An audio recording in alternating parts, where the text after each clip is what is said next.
வணக்கம், welcome to the channel recipes desk. இன்னைக்கு நம்ம அவல் உப்புமா எப்படி செய்யறது அப்படின்றத பார்க்கலாம். இது குயிக்காக பண்ணக்கூடிய ஒரு பிரேக்ஃபாஸ்ட் ரெசிபி. ஃபர்ஸ்ட் நம்ம இந்த டிஷ்ஷுக்கு என்னென்ன பொருட்கள் தேவை அப்படின்றத பார்த்துடலாம். அதுக்கப்புறம் எப்படி செய்யறது அப்படின்றத இந்த வீடியோவில் பார்க்கலாம். அதுக்கு முன்னால் இந்த ரெசிபீஸ் டெஸ்க் சேனலை நீங்கள் இன்னும் சப்ஸ்கிரைப் பண்ணல அப்படின்னா கீழே உள்ள ரெட் கலர் சப்ஸ்கிரைப் பட்டனை கிளிக் பண்ணிவிட்டு பக்கத்தில் இருக்கிற அந்த பெல் ஐக்கானை கிளிக் பண்ணிக்கோங்க. அப்போ தான் நம்ம போடுற வீடியோஸ் எல்லாமே உங்களுக்கு உடனுக்குடன் கிடைக்கும். எதையுமே மிஸ் பண்ணாமல் பார்க்க முடியும். இப்போ நம்ம டிஷ்ஷுக்கு என்னென்ன பொருட்கள் தேவை அப்படின்றத பார்த்துடலாம். இந்த அவல் உப்புமா வந்து நல்லா சூடாக சாப்பிட்றது தான் நல்லாயிருக்கும். அதனால் நீங்கள் செஞ்ச உடனே மேக்ஸிமம் சாப்பிட்ற மாதிரி நீங்கள் பார்த்துக்கோங்க. தேவையான பொருட்கள் 1/4 டீஸ்பூன் கடுகு, 1/4 டீஸ்பூன் உளுந்து, 1/4 டீஸ்பூன் சீரகம், 1 டேபிள் ஸ்பூன் நிலக்கடலை, கருவேப்பிலை கொஞ்சம், ஒரு பெரிய வெங்காயம், கொஞ்சம் மல்லி இலை, 2 துண்டு தேங்காய், 2 சிகப்பு வத்தல், ஒரு சின்ன துண்டு இஞ்சி, 1/4 டீஸ்பூன் மஞ்சள் தூள், அரை எலுமிச்சம்பழம், 1 டேபிள் ஸ்பூன் கடலைப்பருப்பு, ஒரு கேரட், 200 கிராம் அவல். நீங்கள் இதில் என்ன வெஜிடபிள்ஸ்னாலும் யூஸ் பண்ணிக்கிடலாம்.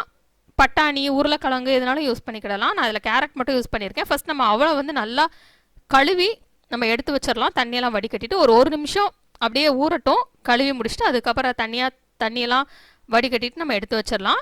இப்போ ஒரு கடாய் எடுத்துடலாம். எடுத்துகிட்டு அதில் 2 டீஸ்பூன் எண்ணெய் சேர்த்துக்கிடலாம். இப்போ எண்ணெய் நல்லா சூடாகட்டும். அதுக்கப்புறம் அதில் கடுகு சேர்த்துடலாம். இப்போ கடுகு நல்லா பொரிஞ்சிடட்டும். நெக்ஸ்ட் இதில் உளுந்து சீரகம் சேர்த்துடலாம். இப்போ உளுந்து சீரகம் நல்லா பொரிஞ்சிடட்டும்.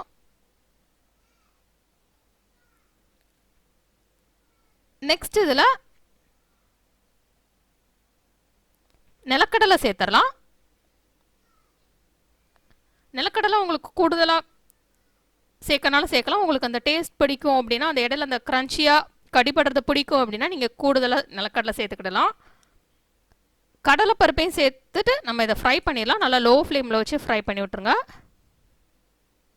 இது லேசாக ஃப்ரை ஆனதுக்கப்புறம் இஞ்சி சேர்த்துடலாம். இஞ்சி நல்லா சின்ன சின்ன துண்டாக நறுக்கி சேர்த்துடலாம். சேர்த்துட்டு அதையும் நம்ம ஃப்ரை பண்ணி விட்டலாம்.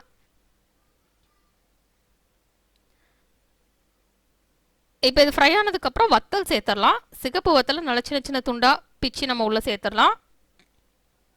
சேர்த்துட்டு அதையும் நம்ம ஃப்ரை பண்ணி விட்டலாம். இப்போ இதில் கருவேப்பிலை சேர்த்துடலாம். சேர்த்துட்டு இதையும் ஃப்ரை பண்ணி விட்டலாம்.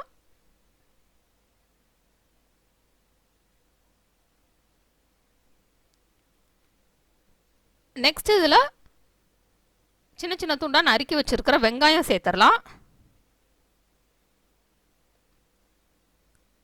சேர்த்துட்டு அதை நம்ம ஃப்ரை பண்ணி விட்டலாம்.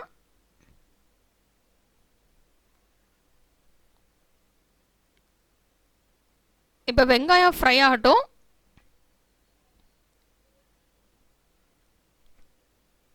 வெங்காயம் ஓரளவுக்கு ஃப்ரை ஆனதுமே நம்ம கேரட் சேர்த்துடலாம். கேரட்டை நான் இதில் துருவி சேர்த்துருக்கேன். உங்களுக்கு சின்ன சின்ன துண்டாக நறுக்கி போட்டால் பிடிக்கும்னா நறுக்கி போட்டுக்கிடலாம். இது கூட என்னென்ன வெஜிடபிள்ஸ்லாம் பிடிக்குமோ நீங்கள் சேர்த்துக்கிடலாம். உருளைக்கிழங்க வேக வச்சு நம்ம இதில் சேர்த்துக்கலாம். பட்டாணி சேர்த்துக்கலாம். உங்களுக்கு எந்தெந்த டேஸ்ட் பிடிக்குமோ நீங்கள் அதெல்லாம் சேர்த்துக்கிடலாம். இப்போ கேரட் சேர்த்துட்டு தேவையான அளவு உப்பு சேர்த்துட்டு நல்லா இதை ஃப்ரை பண்ணிடலாம். நல்லா இந்த கேரட் குக் ஆகட்டும். வெங்காயமும் நல்லா ஃப்ரை ஆகட்டும். அது வரைக்கும் நல்லா மீடியம் ஃப்ளேமில் வச்சு ஃப்ரை பண்ணிக்கலாம். அப்பப்போ மிக்ஸ் பண்ணி விட்டுருங்க, இல்லைனா அடி பிடிச்சிரும். இது நல்லா இப்போ குக் ஆகிடுச்சு. கேரட்லாம் நல்லா குக் ஆகிடுச்சு. இப்போ இதில் மஞ்சள் தூள் சேர்த்துடலாம். இப்போ இதை நல்லா மிக்ஸ் பண்ணி விட்டுடலாம்.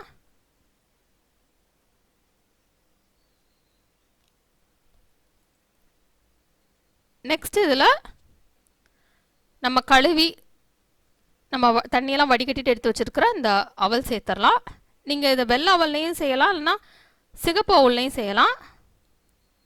சிகப்பு அவலில் செய்கிறப்போ நீங்கள் வந்து ஒரு 3லேருந்து 5 நிமிஷம் வரைக்கும் அதை ஊற வச்சுட்டு செஞ்சால் தான் அது நல்லா சாஃப்டாக இருக்கும். இப்போ இதை நல்லா மிக்ஸ் பண்ணி விட்டலாம். நல்லா இந்த மாதிரி உதிரியாக வரணும். அது வரைக்கும் நம்ம அதை நல்லா மிக்ஸ் பண்ணி விட்டலாம். இப்போ இதை நல்லா மிக்ஸ் பண்ணியாச்சு. நெக்ஸ்ட் இதில் துருவி வச்சுருக்கிற தேங்காய் சேர்த்துடலாம். அந்த 2 துண்டு தேங்காய் நான் மிக்சியில் போட்டு ஒரு சுற்றிருக்கேன். இல்லைனா நீங்கள் தேங்காய் துருவியும் சேர்த்துக்கிடலாம். சேர்த்துட்டு இதையும் நல்லா மிக்ஸ் பண்ணி விட்டலாம். இப்போ இது நல்லா மிக்ஸ் ஆனதுக்கப்புறம் சின்ன சின்ன துண்டா நறுக்கி வச்சிருக்கிற மல்லி இலை சேர்த்துடலாம். சேர்த்துட்டு இப்போ அதையும் நல்லா மிக்ஸ் பண்ணிடலாம். இப்போ நம்ம ஸ்டவ் ஆஃப் பண்ணிடலாம். ஆஃப் பண்ணிவிட்டு கடைசியாக நம்ம வச்சுருக்கிற அந்த அரை எலுமிச்சம்பழம் வச்சுருந்தாலும் அதில் இருக்கிற ஜூஸ் எல்லாம் நம்ம வந்து இதில் புழிஞ்சு விட்டுடலாம். இப்போ இதை மிக்ஸ் பண்ணி விட்டுலாம். இப்போ நமக்கு சுவையான அவல் உப்புமா ரெடி ஆயிடுச்சு. இது அப்படியே சுட சுட சாப்பிட்டா தான் நல்லாயிருக்கும். அதனால் இதை செஞ்ச உடனே நீங்கள் சாப்பிட்ற மாதிரி பார்த்துக்கோங்க. ஆறிடுச்சுன்னா அந்த டேஸ்ட் அவ்வளோவா நல்லா இருக்காது. இந்த ரெசிபி நீங்கள் ட்ரை பண்ணி பாருங்கள். இந்த ரெசிபி உங்களுக்கு பிடிச்சிருந்தா நான் லைக் பட்டன் கிளிக் பண்ணுங்கள். உங்கள் ஃப்ரெண்ட்ஸோட அந்த ரெசிபியை ஷேர் பண்ணுங்கள். மறக்காமல் இந்த சேனலுக்கு சப்ஸ்கிரைப் பண்ணிவிட்டு பக்கத்தில் இருக்கிற அந்த பெல் ஐக்கானை கிளிக் பண்ணுங்கள். அப்போ தான் நான் போடுற வீடியோஸ் எல்லாமே உங்களுக்கு உடனுக்குடன் கிடைக்கும். எதையுமே மிஸ் பண்ணாமல் பார்க்க முடியும். இந்த ரெசிபி ட்ரை பண்ணிவிட்டு எப்படி வந்திருக்கு அப்படின்றத கீழே உள்ள கமெண்ட்ஸ் பாக்ஸில் மறக்காமல் சொல்லுங்கள். இந்த ரெசிபியை பார்த்ததுக்கு ரொம்ப நன்றி. தொடர்ந்து சேனலோட இணைந்தங்கள் புதிய ரெசிபிகளுக்காக. இந்த ரெசிபிஸ் டெஸ்கோட Facebook page, Instagram link, Twitter link மற்றும் பின் இன்ட்ரெஸ்ட் லிங்க் கீழே டிஸ்கிரிப்ஷன் பாக்ஸில் இருக்குது. தேவைப்படுறவங்க அதை ஃபாலோ பண்ணிக்கிடலாம்.